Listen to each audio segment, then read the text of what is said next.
brother got a $12,000 villa down payment. I got, maybe try renting? You're not the type who owns things anyway. I smiled and left. I didn't tell them when I bought my first property, or my second, or my fifth. Then Mom Googled my name and suddenly, everything changed. My name is Clara Whitmore, I'm 30, and for most of my life, I was the family's afterthought, the quiet one, the good sport, the at least she tries sibling. My older brother, Ethan, was the golden boy, the kind of son parents brag about to strangers at dinner parties. Every milestone he hit came with applause. Every mistake came with excuses. When he turned 25, Dad handed him the keys to a brand new villa, a small investment to get you started. I was there that night, standing in the corner, holding the cake knife like it might cut through the ache in my chest. A week later, when I brought up wanting to save for my own home, Mom laughed gently and said, "Sweetheart, renting is fine for you. You're not the ownership type." I didn't argue. I just smiled, nodded, and tucked those words somewhere deep, a place I reserved for pain I planned to turn into power. I left that night with $63 in my account and a fire that could light an entire skyline. I worked in real estate administration by day, studied investment analytics by night, and flipped my first small apartment at 26. No gifts, no handouts, just discipline, spreadsheets, and an instinct for reading value where others saw risk. By 29, I owned 5 properties across the state. Quietly, efficiently, invisibly. I thought I'd made peace with their ignorance until Mom decided to Google me. And that's when the quiet game ended. Because some discoveries burn more than jealousy. They burn the illusion of superiority.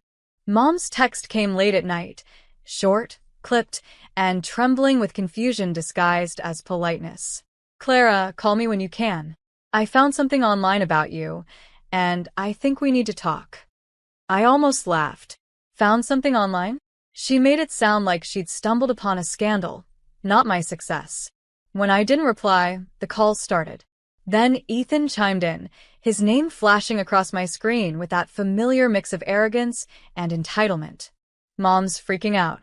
She said you're buying properties in your name." "You? Since when?" I stared at his message, the way he wrote you like it was an insult. Then I typed back, "Since you stopped noticing."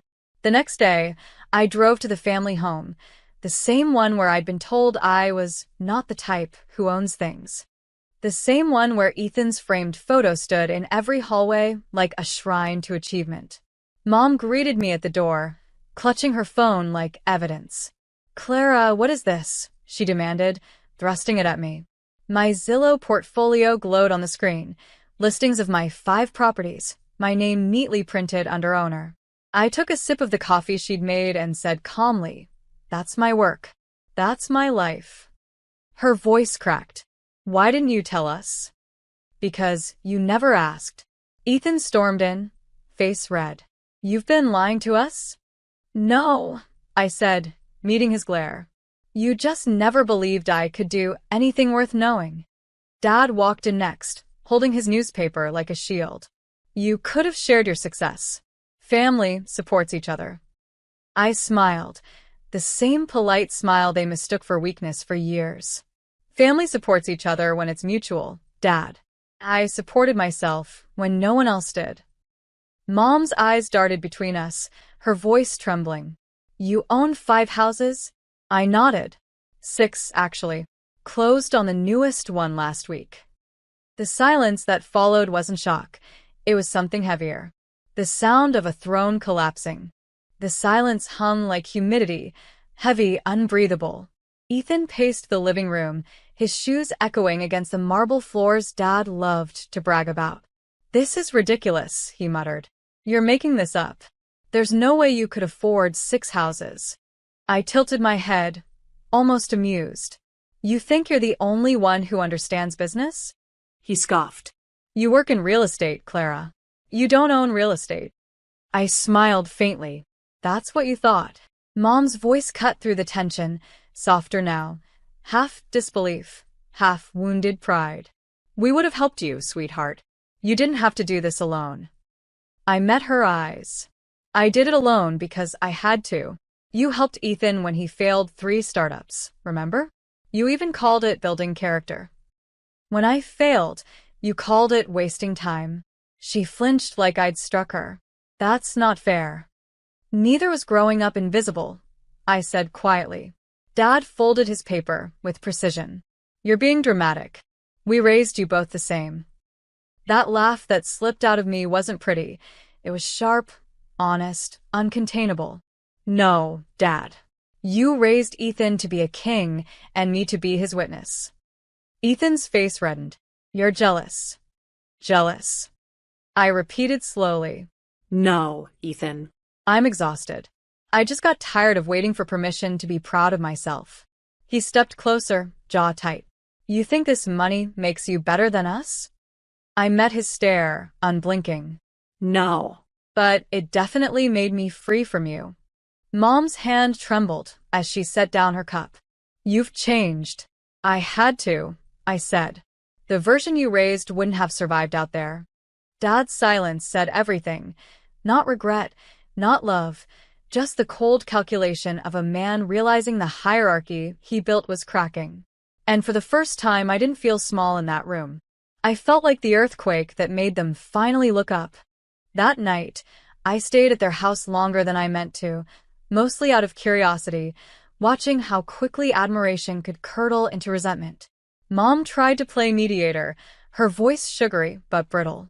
You have to understand, Clara, this is a shock for all of us.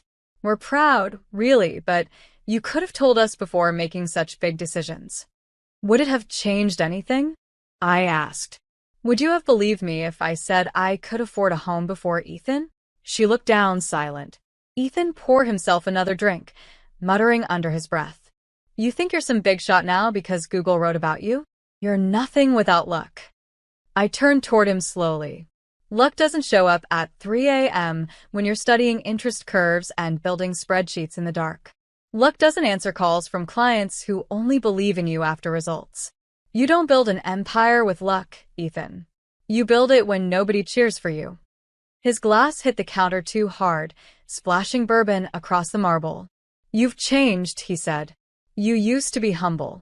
No, I corrected softly. I used to be silent.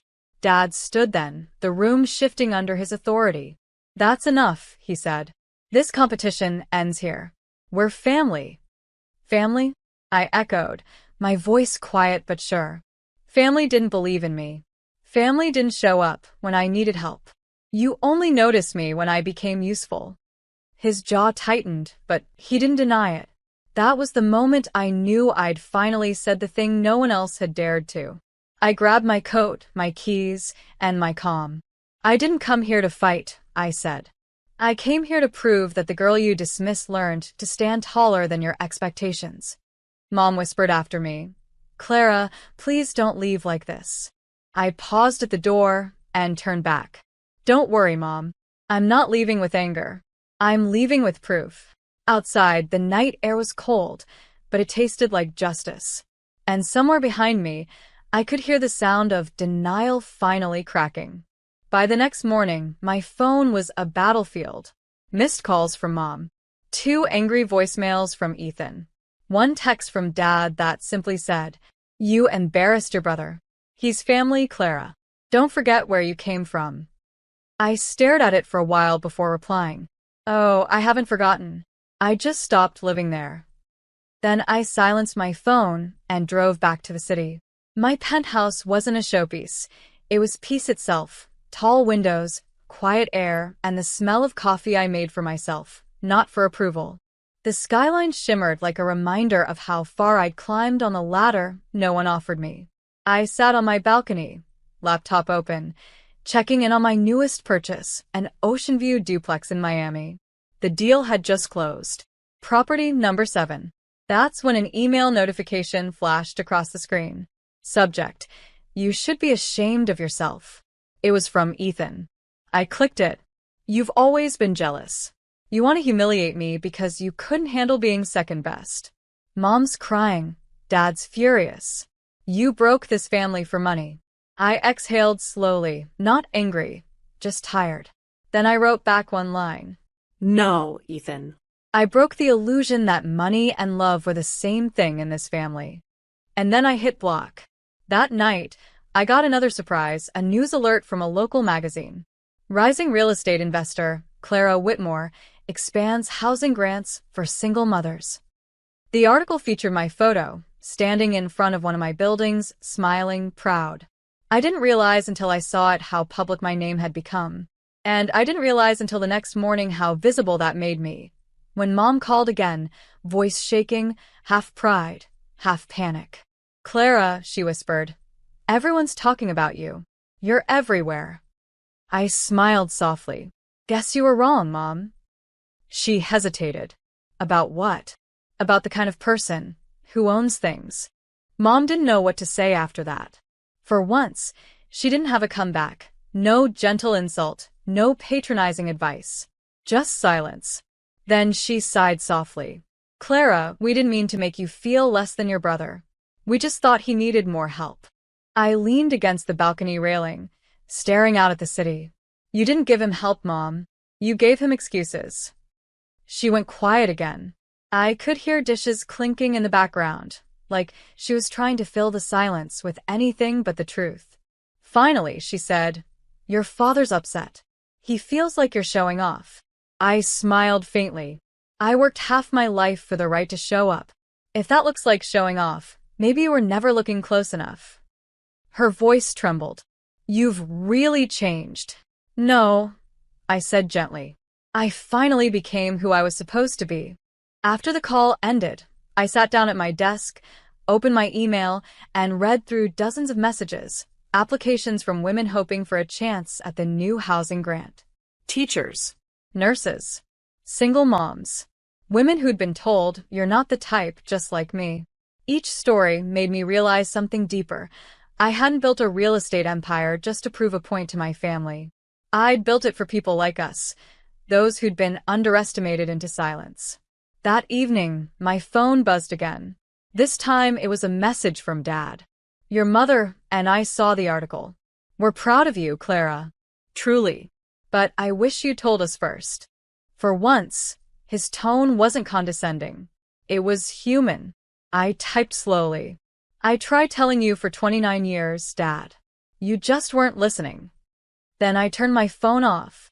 The world outside glittered, thousands of lights, each one a reminder that sometimes you have to outshine the people who told you to stay small. And the best part? You don't owe them an explanation when you finally glow. 2 weeks later, the inevitable happened. Mom invited me to a small family dinner to talk things out. The same house, the same table, the same people who once told me renting was my speed. I almost said no, but then I realized something. This wasn't about revenge anymore. It was about closure. When I arrived, the atmosphere was painfully polite, like everyone was afraid to breathe wrong. Ethan avoided my eyes, stirring his wine with unnecessary focus. Dad sat stiffly, his expression trying to balance pride and discomfort. Mom fussed with the napkins like they were the key to peace. "Clara," she began carefully, "we all made mistakes. Let's start fresh." "Sure," I said calmly. "But let's start honestly." Ethan groaned. "Not this again." I turned to him. "Don't worry, I'm not here to embarrass you. Just to thank you." He blinked. "Thank me?" "Yes," I said, leaning forward. "Because if you hadn't taken everything I ever wanted, the support, the chances, the praise, I might have grown up believing comfort was enough. You taught me to earn everything. So, thank you." For once, he had no comeback. Dad cleared his throat. "Clara, you've proven yourself. You've made us proud. But you have to understand, parents do their best with what they know." I nodded slowly. And children grow from what they survive. The table went silent. Mom's eyes welled up, but she smiled weakly. "Maybe we can still have you home for Christmas?" I thought about the word home. How it once meant walls that never echoed my name. How now it meant peace, wherever I created it. I smiled gently. "Maybe. But I'll bring my own table this time." They all looked confused, but I didn't explain. When I left that night, I didn't feel vindicated. I felt finished. Because closure isn't a door slam. It's a soft click, the sound of your heart finally locking what no longer deserves entry. And in that silence, I realized they'd built my limits, but I'd built my legacy. A few months later, my life had settled into a rhythm that finally felt like mine. The business was thriving, the grant program was expanding, and my morning started with peace instead of permission. One afternoon, I got an email from a real estate magazine requesting an interview. "We'd love to feature your journey, from being overlooked to owning a multi-million-dollar portfolio." I agreed, but only on one condition: the focus had to be on resilience, not riches. The article went viral within a week. The headline read, "From Rejection to Real Estate Empire. The Woman Who Bought Her Freedom, One Property at a Time." Comments poured in. Thousands of women wrote about being told the same thing: "You're not the type." And for the first time, my story wasn't about envy or revenge. It was a mirror for every underdog who'd ever been underestimated. A few days later, Mom called again. Her voice was soft, not the brittle tone of guilt, just quiet understanding. "I read your interview," she said. "I didn't know how much you went through alone." "You didn't want to know," I replied gently. She sighed. "You're right. But I'm proud of you now, Clara." Truly. "I just wish we hadn't made you prove it first." That sentence, imperfect, fragile, real, was the closest thing to an apology I'd ever get. And somehow it was enough. That weekend, I visited them again. No arguments. No comparisons. Just conversation. Ethan was there too. Quieter, humbler. He handed me a small box. Inside was a keychain, a tiny silver house. He smiled awkwardly. "Figured it was about time I congratulated you properly." For the first time in years, I smiled back, not with triumph, but with peace. "Thanks, Ethan." As I drove home that night, city lights stretched across the skyline like a map of every no that turned into a victory. And when I parked outside my newest property, I whispered to myself, "You weren't the type who owned things, remember?" Then I laughed because now I owned everything they said I couldn't.